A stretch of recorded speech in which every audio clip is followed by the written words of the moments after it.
Hi guys! So ngayon, meron tayong pag-uusapan na importanteng mahalaga. Yes. The joke lang.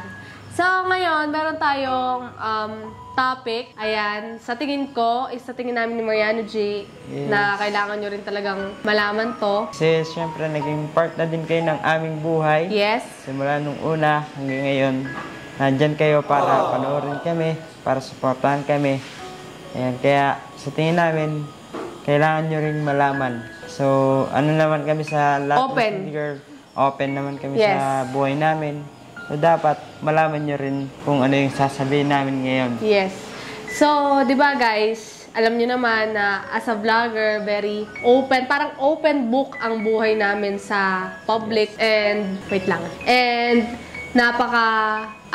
very detailed namin sa kung anong nangyayari sa amin. Although, hindi naman lahat. Meron kami mga topics na minsan, kapag alam namin na medyo sensitive, Hindi na namin ina-out or hindi na namin inilalabas. Yes. Kagaya ng mga ganitong bagay. Pero ngayon, I think ready na naman ako na pag-usapan to kasi masaya ako na i-share to sa inyo. So, alam nyo guys, a year ago is nagkaroon ako ng parang isang matinding Calvario. yes, matinding pinagdaanan. So, as a girl, na-diagnose ako na meron akong PCOS o meron akong polycystic ovaries. Ibig sabihin, meron akong mga maliliit na cyst or maliliit na bukol sa aking ovary. Meron akong maliliit na bukol sa matres ko. That time, guys, yun yung time na tumaba akong sobra. Sobra akong taba and sobrang dry ng skin ko. Marami akong tigyawat. Alam ni Mariano G yun. Tapos, sobra kong taba. Tapos, mayat-maya, gutom ako. Ano mga pinabibili ko sa inyo noon? Mga pagkain, kagaya nung mga nasa Cavite pa kami, yung umorder kami palagi dun sa subdivision.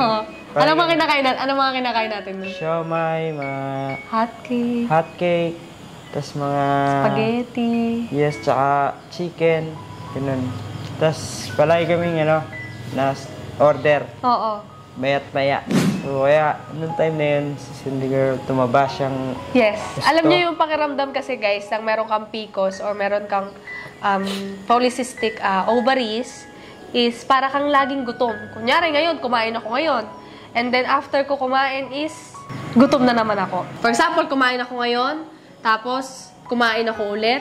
For example, kumain ako ngayon, tapos maya-maya, gutom na naman ako. Gusto ko na naman kumain ulit. Ganun yung pakiramdam. So, minsan nai-stress ako kasi di ko alam kung ano yung gusto kong kainin. Lahat pinabibili ko kay Mariano G. Turon, spaghetti, chicken, siomay, balot, kung ano-anong mga kinakain ko. And then, guys, I missed my period sa 3 buwan. In 3 months na yon, sa 3 buwan na yon, masaya ako. Kasi akala namin dalawa ni Mariano G, buntis na ako. Yes. Kasi tatlong buwan ba yun, Han? Na hindi ako... Kasi guys, nung time na yun, syempre, kami ni Cindy Girl bilang mag-partner, parang umaasa din kami na akala namin meron na. Oo, kasi 3 months nga akong hindi nagkaroon. Pero, ayun yun guys, ito yung sinasabi na mahirap umasa kung masasaktan ka lang. Oo. So, nung time na yun, parang nalungkot kami ni Cindy. Yes. Actually, hindi muna kami nalungkot kasi nag-miss yung periods ko ng 3 buwan.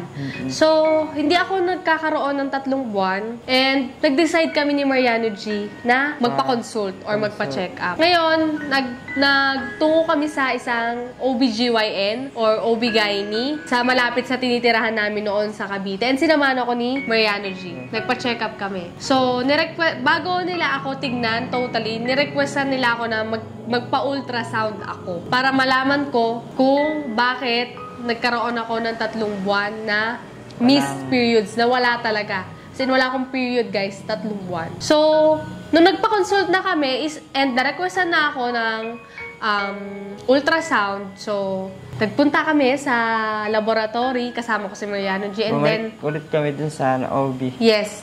And then, nagpa-consult kami. So, ayun na nga, nung nagpa-ultrasound ako, nalaman na meron akong PCOS. Yeah. So, mahirap kasi sinabi sa akin na mahihirapan ka magka-baby. Ganito, ganyan. So, maraming mga in-advise sa akin na inumin kong gamot. Kailangan kong mag-diet kasi guys, sobrang taba ko nung nakita nyo naman yung, nakita nyo naman yung itsura ko nun. Sobrang laki ko. Sobrang taba Nakita ko. ni Cindy girl. Yung braso Braso, niya. parang hita. Yung hita. Tapos, lagi ko tiyato kay Mariano G. Sabi ko sa kanya, Han, sabi ko, mataba na ba ako? Sabi ko, tumaba na ba ako? Sabi ko sa kanya. Tapos, alam ko tumaba ako, pero lagi niya sinasabi sa akin, hindi man. Siyempre, kaya sinasabi para hindi siya masaktan na kahit tingin sa kanya ng iba is mataba na. Diba? Marami nagsasabi sa akin na mataba. Nandito ako na naniniwala sa kanya na pinaniniwala ko sa kanya na hindi siya mataba. Oo, parang Kumbaga, pinaniniwala niya sa akin na sexy pa rin ako. Kahit anong mangyari, kahit tumaba man siya, maganda pa rin siya sa paningin ko, payat pa rin siya sa paningin ko. Hindi ko siya gaganunin, kumbaga. Binabody shame. Binabody shame. Yes, oo. Alam niyo ba, lagi ko siyang tinatanong nun. Sabi ko, Han, tumaba ba ako? Hindi ka tumaba. Sabi niya sa akin, hindi ka naman mataba. Sino ba nagsasabi? Ganun siya magsalita. Though, alam ko sa sarili ko na nag-gain ako ng weight kasi may timbangan kami eh. So, nararamdaman ko na nag-gain ako ng weight. Guys, umabot akong 60, 63. Alam ko, nag-67 pa ako eh. Sa timbang ko. And then, sobrang hirap kasi as a girl, parang andun yung guilt ko na ay, may PCOS ako, baka ako yung problema kung bakit hindi kami nagkaka-baby. Naiyak na ako, napabalikan ko na kasi. Hindi kami nagkaka-baby, baka mamaya ako yung dahilan. So parang andun yung guilt ko kasi parang hindi ko mabigyan ng baby si Mariano G kasi nga sabi sa akin kapag meron akong PCOS or meron kang PCOS is mahihirapan kang magkaanak. Mahirapan kang makabuo. Yes, mahirapan kang makabuo. Inaano siya nung yung mga cis. Yes, hinaharang ng mga bukol or hinaharang ng mga cyst. So, that time is, lagi ako nagpe-pray kay God na parang sana maging maayos yung health ko. And kapag nagdadasal ako, sinasamahan ko talaga ng gawa, guys. Sobrang hirap magpapayat. Sobra. Nakita ni Mariano G kung paano ako nahirapan sa pagdadiet. Tinitiis ko. Meron akong mga pagkain na tinitiis kong hindi kainin para pumayat. Meron akong mga oras na sinusunod para, for example, kakain ako ngayong araw na to. Pero pagdating ng 6 p.m., hindi na ako kakain hanggang kinabukasan. Kumbaga nag-ano siya guys, Nag-intermittent fasting ako. Intermittent fasting. So, nakikita ni Mariano G na bakit di ka kumain ganito, ganyan. So, inaalagaan ko yung health ko, tinatry ko na parang na magpapayat, ganyan, kahit mabagal yung progress, basta nagawa ko. And then, one time, nakita ko na unti-unti na akong pumapayat. Unti-unti na akong naglulus ng weight kasi kontrolado ko na lahat. Pagkain ko, medyo conscious na ako sa weight ko. Dati kasi hindi eh. Kung ano yung kainin ko, ganito, ganyan. And then sabi sa akin, yung PCOS din daw is nakukuha din daw sa mga kinakain or sa lifestyle. Corn, chichirya. Junk food, tas sa matatabang matatabang pagkain, yun. Dati sobrang hilig ko sa ganun. So, ayun si Mariano G. Dati, masingit ko. Dati si Cindy girl, pag nasa kwarto kami, hindi mawawalang may chichirya sa loob ng kwarto, pagkain. Minsan di na namin binababa yung pinakainan. Kasi sobrang hilig ko sa matamis, no, Han? Oo. Tapos, leche plan, ganun, ice cream. Sabay-sabay pa mo minsan, no? Yun yung mga kinakain niya, kaya siguro, mas lalong na-trigger yung PCOS ko. PCOS niya. So, syempre nakapag-isip-isip siya na kailangan niya na magbawas. So, nung nasa Cavite kami, every night na bumababa siya dun sa baba kasi dun maluwag eh. Dun siya nag-exercise. Meron siya pinapanood sa YouTube na sumasayaw-sayaw. Tapos parang pang papayat talaga. Oo, ang hirap magpapayat, sobra. As in, yung hirap na hirap ako, nakadapa ako, tinitiis ko na tapusin yung bilang ng mga exercise na ginagawa ko. Sobrang sobrang hirap sa pakiramdam na parang nagigilty ka kasi bukod sa parang pakiramdam ko kasi noon parang ako may problema, ganun. Kaya ginagawa ko lahat, pagpapapayat, ganito, ganyan. So, hanggang sa one time, nakikita ko na naglulus ako ng weight na pumapayat na ako. Kasi dati, sobrang taba ako. And totoo yung sinabi ni Marianne na dahil sa mga kinakain ko, na-trigger yung PCOS ko. Yung PCOS kasi guys, pag nagkaroon ka nun, may hirapan ka talagang magkaanak or magka-baby. So, nung time na yun is nagpapapayat ako, ginagawa ko lahat, nag-intermittent fasting ako, hanggang sa nakita ko na naglulus na ako ng timbang ko. And then, this year is trinay uli namin magpatingin sa OB-GYN. Wait lang guys, no.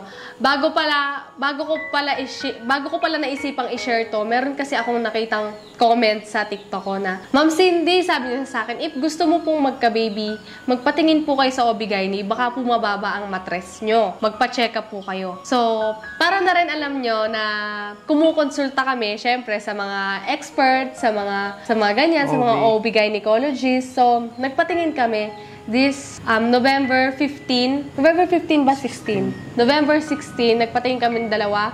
Ako lang pala muna, ni Mariano G sa isang OB-gynecologist. And malapit lang din dito sa bahay namin. So, una kinakabahan ako, sabi ko baka mamaya ganun pa rin yung finding sa akin, meron pa rin akong PCOS, ganun pa rin sasabihin, mahihirapan pa rin akong magkaanak. Kasi guys, nakaka-guilty yun eh. Siyempre, parang kayong dalawang mag-partner, trying to conceive kayo, tapos alam mong ikaw yung may PCOS, ikaw yung may problema, parang magigilty ka sa inyong dalawang mag-partner kasi hindi mo mabigay yung baby or hindi kayo makabuo. Parang gano'n yung nasa isip ko noon. And then, nagpatingin uli kami. Yun nga guys, nagpatingin kami last November 16 sa OB-gynecologist. And pinarequestan ulit ako ng ultrasound. Tapos, ng aking wiwi or P. So, after ng finding sa akin, finally, thank you Lord. Ito guys, PCOS free na ako. So, ito yung ano sa akin. Ito yung... Excuse guys. Ito yung findings sa akin, guys, ng OB-gynecologist na inano sa amin, na tumingin sa akin. And ito yung aking sa loob. Ultrasound. Yes, ito yung aking tawag dito, ultrasound sa pinaka-loob ko. So, nakita nila na normal na lahat ng nasa katawan ko, wala na akong mga cysts or wala na akong bukol sa mga ovaries ko. Normal lahat. So, hindi rin mababa guys yung matres ko. Baka kasi akalain ng iba mababa yung matres ko. And, nagtitake ako ng mga medicines, nagtitake ako ng mga gamot, and especially, tuloy pa rin ako sa pagbabawas ko. Hindi ako pwedeng magpabaya sa diet. Kasi yun yung sabi ng doktor na kapag maganda yung diet na ginagawa mo, kahit mahirap, so pagpatuloy mo siya. Hindi pwedeng tumaas ka ng timbang, hindi pwedeng maging underweight ka naman, yung normal lang. So, ito na yung resulta niya, guys. Finally, na parang nakahinga na ako ng maluwag after a year ko na parang dinadala ko yun, binibitbit ko yung ganong pakiramdam na ako yung may problema, kaya hindi kami makabuo, ganyan. So, hopefully, 'di ba, na magtuloy-tuloy yung parang progress ko sa ganitong bagay. Kasi, eto guys, tong PCOS is nagagamot pala siya. So, akala ko hindi na siya nagagamot. Akala ko hindi na to naagapan. Kasi maraming mga babaeng nadadiagnose ngayon sa PCOS. Kasi nga, dahil din sa mga kinakain, sa lifestyle, ganyan. So, nagagamot pala to. So, siguro, para sa mga babae, at ma-advise ko lang kasi sa asawa ko, alam niyo yun, kumbaga, tiperin niyo yung, huwag niyong sobrahan. Huwag kayo magpasobra ng matatabang pagkain, matatamis, mga chichirya, matatamis. Kumbaga, kung kaya niyong mag-control ng pagkain, yun na lang yung dapat gawin. Kasi sobrang mahirap, lalo na sa asawa ko noon. Nakita ko sa kanya kung paano siya nahirapan dun sa sis nga. So, kung parang kontrolin na lang nila para maiwasan na rin yung mga ganitong pangyayari. Nalaman kong PCOS free na ako. Totoo na ano ko, na parang sobrang saya, syempre. Tsaka, naiyak ako kasi kausap ko yung doktor na parang meron palang chance na mawala to kasi nung una parang naisip ko na ay wala na, parang end of the world na. Ganun na yung nasa isip ko. So, nung sinabi sa akin na normal na ako, na wala na akong PCOS and wala na akong cyst sa aking mga ovaries, natuwa syempre, unang-unang nagpasalamat ako sa Panginoon na parang inalis yung gantong ano sa akin, sakit sa akin kasi matagal na namin din gusto magka-baby ni Mariano G. So, mas tumaas na yung confidence ko. Mas tumaas na yung kumpiyansa ko sa sarili ko na ay, kaya ko nang magdala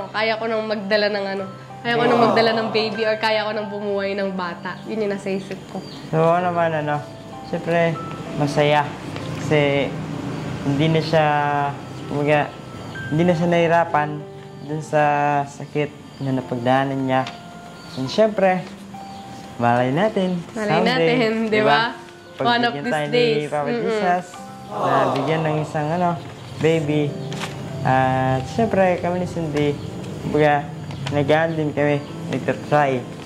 Siyempre, siguro si Papa Jesus hindi niya pa binibigay kasi nakikita niyang baka hindi pa namin kaya na mag-alaga ng isang bata. So, siguro, binibigyan niya pa kami mga pagsubok. Mga pagkakataon Yes. or mga chances pa bago niya ibigay sa amin yung gusto namin. So ako, unang-una kong mapapayo sa mga babaeng kagaya ko na nagdaan or ngayon na dumadaan sa gantong experience. Unang-una talaga, disiplina.